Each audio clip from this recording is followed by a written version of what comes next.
morning. You might be wondering why it's nearly 10 o'clock and I'm feeding the cattle with a 1985 JCB 3CX with practically no windows, the back box off a motor for an exhaust, a blue bucket keeping water out of her, but at least it's got LED lights. Well, the reason for that is I had a whoopsie this morning. Michael set the telehandler on fire. I don't know, that's me, I'm Michael. So she'd been a wee bit slow starting the last few mornings, and this morning was no different, and I just held on a wee bit too long, and all of a sudden smoke came flying out of her.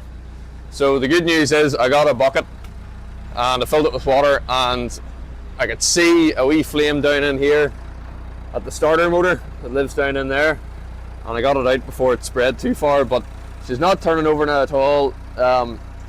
I pulled a couple of wires that melted together apart. It didn't seem to make any difference, so I'd say there's more damage done.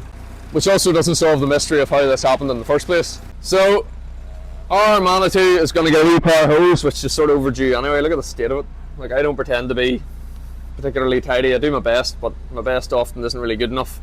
I'm going to get a wee power hose. I'm going to borrow a low loader off a neighbour if I can find one. I haven't even asked yet. And she's going to walkers. Just leaking a wee bit of oil out of the front diff. So that needs sorted anyway. She's due a service. I want to get better lights on her, and if they can fix the issue with the starter, it'll be worth the trip.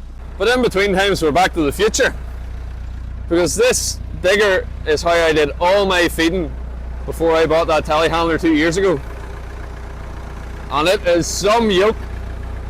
But you see, whenever you fed with a telehandler, you will never look back, because there is a lot of time and labour spent feeding all the cattle and the sheep and scraping and bedding in a 3CX digger, or at least one that's old enough to be, well, not quite my dad, but certainly that needs a wee bit of love.